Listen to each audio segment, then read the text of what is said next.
May I take your order? That's a weird one, isn't it? I remember growing up and seeing like all the McDonald's commercials. Welcome to McDonald's. May I take your order? We're talking about work, brethren. I just saw a head go, oh.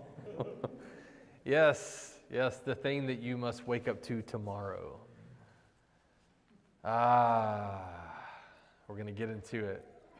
We're going to talk about things like work ethics. Yes, you should work hard. Can I go ahead and just tackle this? Uncomplicated. I'm looking at Ecclesiastes chapter 3. I think a good way to consider work. Work is not your enemy. Whenever God created Adam and Eve, what did he have for Adam? He had work. He had work for him. Listen, here's how it's stated in Ecclesiastes. What gain has the worker for his toil? I've seen the busyness that God has given to the children of man to be busy with. He has made everything beautiful in its time. Also, he has put eternity into man's heart, yet so that he cannot find out what God has done from the beginning to the end. I perceived that there's nothing better for them than to be joyful and to do good as long as they live. Also, that everyone should eat and drink and take pleasure in all his toil. This is God's gift to man. Now, if you were to take God out of the picture, life has no meaning, and so everything you look at becomes very dark and dreary. When you put God into the picture, there's a rhyme, there's a reason. Also for us believers, there's a home thereafter. And so therefore, even with its trials and tribulations, even with hard days of work, we actually can see it as a gift from God, and we can enjoy this. You continue on, Ecclesiastes chapter 9, verse 9. Enjoy life with the wife whom you love all the days of your vain life that he has given you under the sun, because that is your portion in life, and in your toil at which you toil under the sun. Whatever your hand finds to do, you knew I was going to bring this one up, right? Do it with your might. For there's no work or thought or knowledge or wisdom in Sheol to which you are going. In other words, now's the time to do it, so do it, right? And do it with all your might. Let me be very clear. I am not trying to promote workaholics here. Everything needs to be balanced. Everything needs to be proportioned. What I'm simply trying to say right now is that work is, in fact, a gift of God. And looked at it in the right perspective, we can enjoy it. And now is the time to put these talents into practice, okay? I thought a couple of proverbs would get the job done to illustrate this. These are ones you've heard before. The hand of the diligent will rule, while the slothful will be put to forced labor. The one that put the effort in got to call the shots. Everyone likes to have some more freedom in their work. Sometimes you're afforded that, sometimes you're not. I can tell you one thing, you will not have the freedom you want if you won't put in the work. Here's another, just again, Proverbs. We're just talking about general truths here. This is interesting, right? The desire of the sluggard kills him, for his hands refuse to labor. The desire of the lazy person is what's killing him, because he wants, but he won't do. And he won't budge on either of those. He won't give up the desire, and he won't give up the laziness. And so he just lives in this perpetual state of frustration.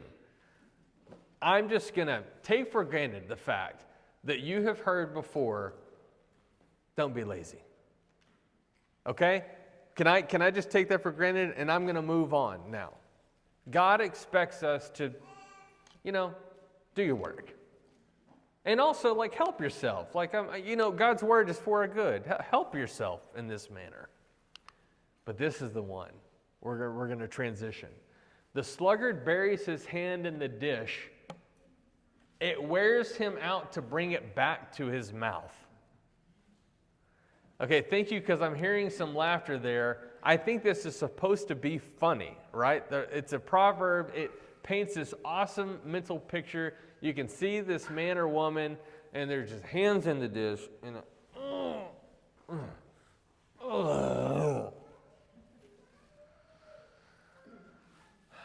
I've seen this person in the drive-thru of Burger King. If I had to change it, if I could change this, it would say, the sluggard buries his hand in the dish and it wears him out to hand it through the drive-thru window. There's all sorts of tension in the world today. And reasonable, I get it. There's political tension about war, Hamas, Israel, Ukraine, Russia. It goes on and on. There's political tension within the U.S. that'll just kill people. There's social tension. There's racism. There's homosexual rights. We're getting into kids and transgender and operations, and we're getting into we're getting all of this stuff, and I get it. But what broke me is our fast food tension. It broke me. And I want to spend just about 5 minutes to tell you what happened, which is why you're going to have to hear old dear Sean talk about this today. Not this past Friday, but the Friday before. See, I know I gotta start cutting back watching what I eat. Put a couple pounds on. It's time. Now I've already fell off the wagon, so I'm starting again tomorrow. But that Friday I didn't know that was going to happen. Friday I knew that Monday morning it's on, and so I was going to have my last little wonderful fast food breakfast Friday morning. And I drive through Burger King. Can I take your order? I said yes. And I'm looking at this picture, and it's called the fully loaded croissant sandwich. It's got sausage, bacon, and ham. Yes, please. And so I say, I would like the croissant sandwich. And she said, would you like bacon, sausage, or ham? Now, do you see the problem there? And I said, I'm sorry, can you say that again? She said, would you like sausage, bacon, or ham? And I'm like, I'm sorry.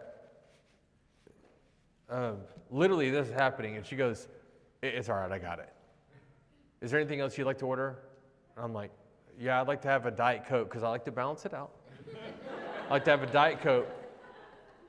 And she goes, okay. And I said, I'm sorry, I'm just trying to make sure.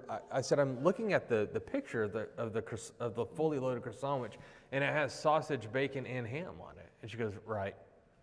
And I was like, well, I was sorry. I was just confused because you'd asked me which one I wanted, so I didn't know if I just missed something or not. That's okay, I got it. Is there anything else you want to order? I'm like, nope, I think that'll be it. So I pull around, and she is I've got the most bright-eyed teenager you've ever seen. She's just happy to be alive. She's happy specifically to be serving me. And you can tell that I'm lying about everything I'm saying. And I'm going through this whole thing, and I'm like, what could possibly be going on in your life that you look this miserable right now? She asked me to pull forward to the white line, which I'm used to whenever there's lots of cars. There's no one behind me. I'm like, okay, so I just wait.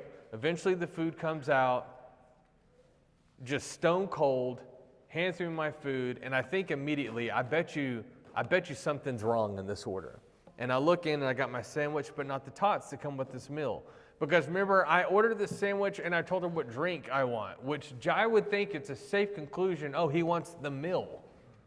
But I had no tater tots in there, and I said, ma'am, she's right there by my car. She's walking away, ma'am. And I'm like, forget it. It's not going to hurt me if I don't eat these things. And so as I'm driving away, I start grinning because I said, this is my next lesson at North College. The next 15 minutes that I have with you are not about, it's not about food. That's not what this is about. I want to be super clear about this. And these passages that I'm about to bring up are not in the context of how to serve food at Burger King. I'm talking about something that's happening today. Okay, so I see an HR rep right now shaking her head big time. Because the thing is that you can talk to someone in HR and they will tell you there's a difference in the younger generation. Is that true? She said, that's the first amen I've ever heard from Beverly. There is something that's happening right now that needs to be addressed. And I want to thank and praise our young people here for acting like lights in the world. I want to remind you that God does not ignore it. It does not go over his head. One of the fundamental mistakes that we can think is that we put these things into little categories, and they are not. They are not.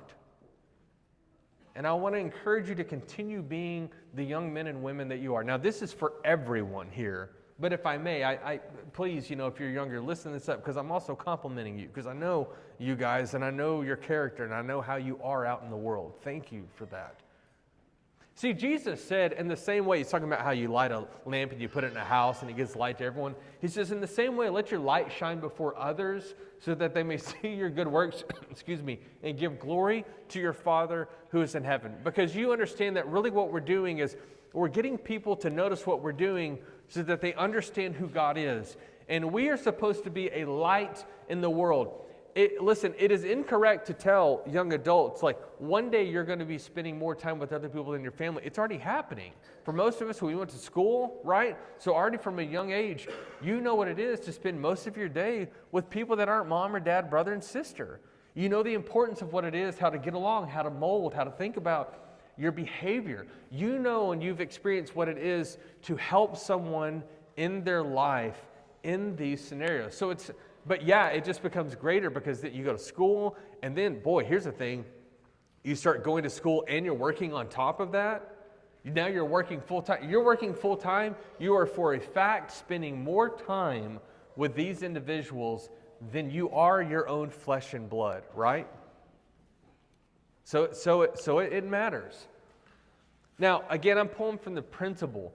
Paul told the church in Colossae, listen, put on then as God's chosen ones, holy and beloved, compassionate hearts, kindness, humility, meekness, and patience, bearing with one another, and if one has a complaint against another, forgiving each other as the Lord has forgiven you, so you also must forgive.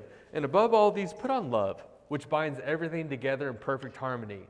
And let the peace of Christ rule in your hearts, to which indeed you were called in one body, and be thankful. And you know that has application for the church there, and you know how it has application among the brethren. But my young brothers and sisters, you guys know how you don't over-compartmentalize everything. There's a principle to be gained. I want to thank you and to remind you, do not underestimate. Man, if the world could just be kind like you,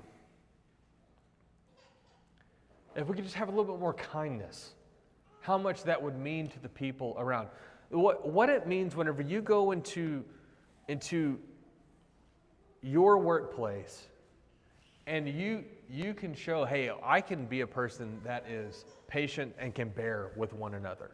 I'm a person that can come into a situation, and when most people end up becoming really frustrated, I'm able to let the peace of Christ rule in my life. Let me tell you something. I don't take for granted, for example, worshiping with you this morning. I really don't. I do not take this for granted. And let me tell you something. The people that work with you, those of you who love God and love your neighbor, many times they will see after you're gone, man, I really took that person for granted. I miss them. Here's another one. Now, again, I want to be respectful to the context. We're talking about masters and bondservants. I mean, that's a legit thing that was happening. But be patient with me here. What's the closest thing that we have to this, today? You don't have a master, but you do have a manager. Okay? You do have expectations. You do have someone that can fire you.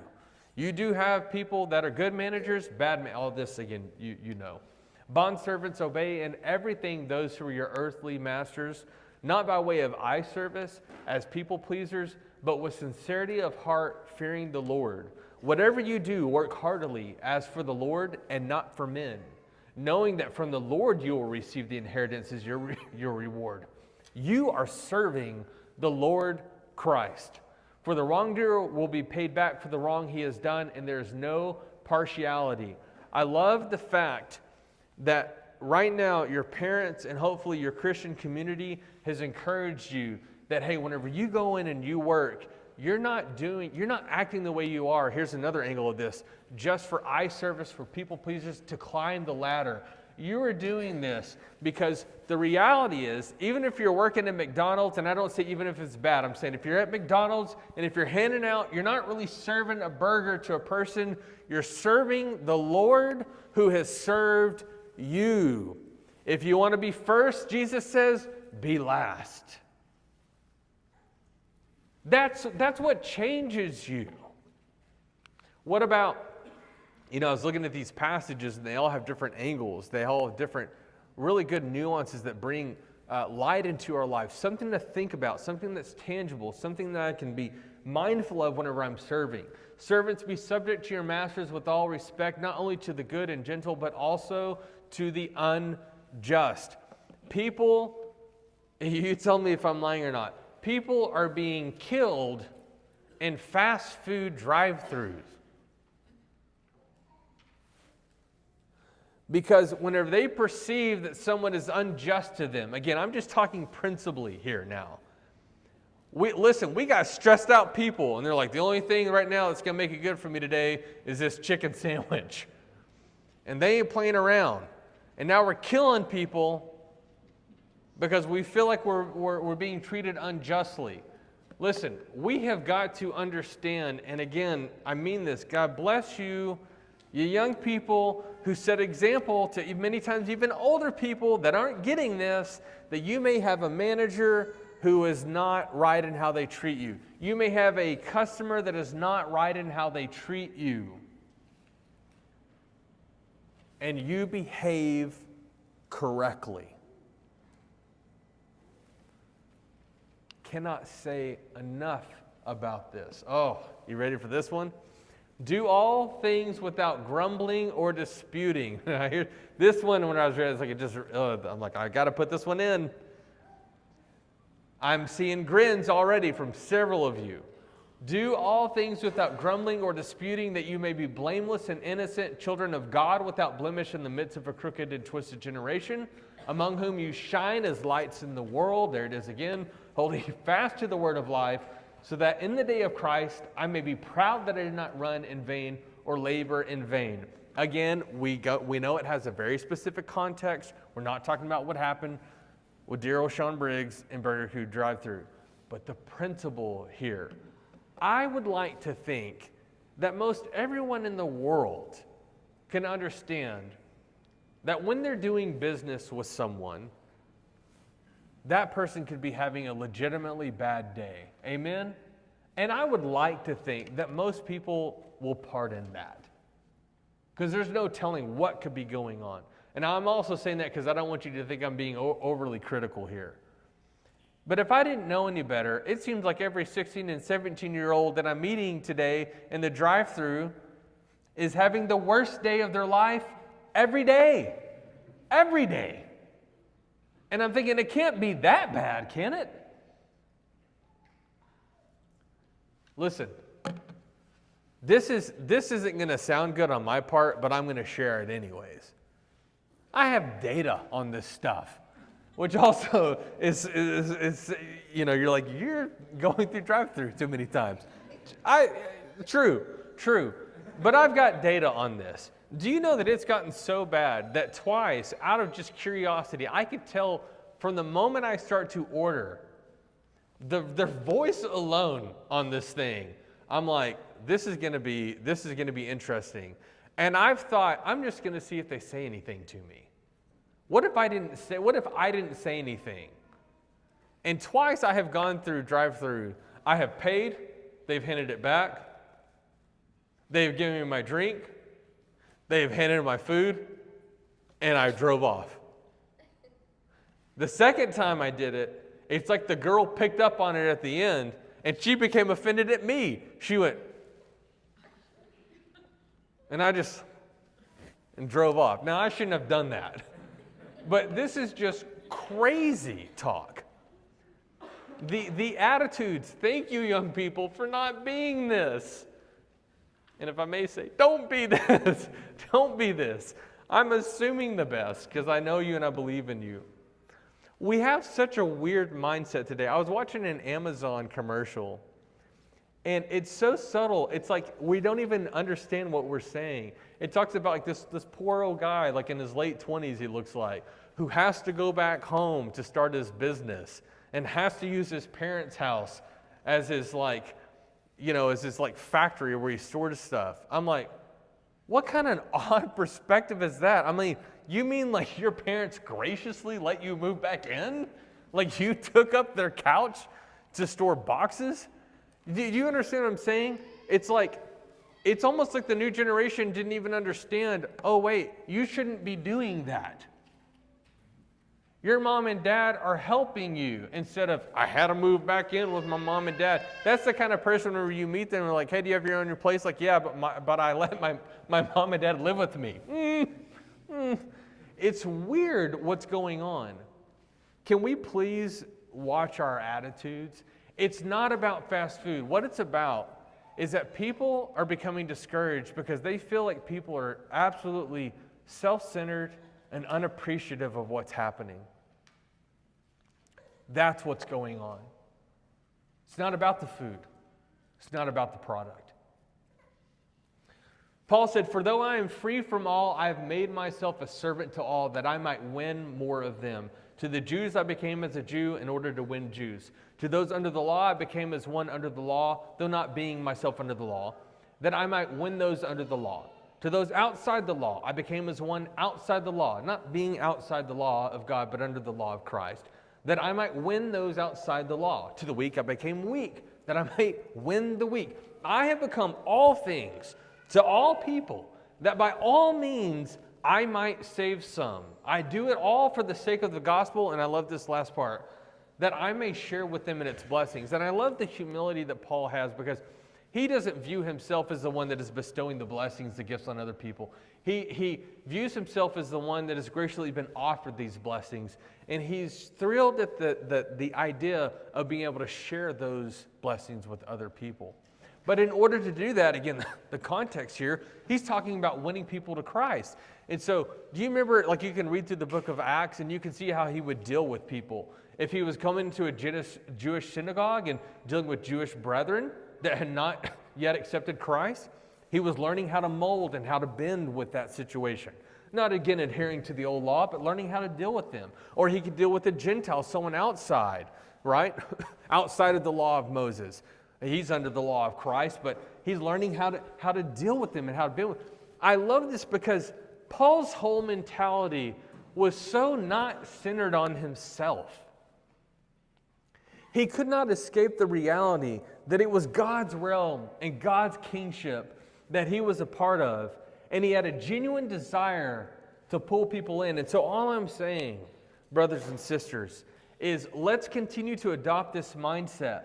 It doesn't matter where you go or who you're talking to, you're learning to work and interact with people to win them over. Sean, I'm just flipping burgers. You're not just flipping burgers.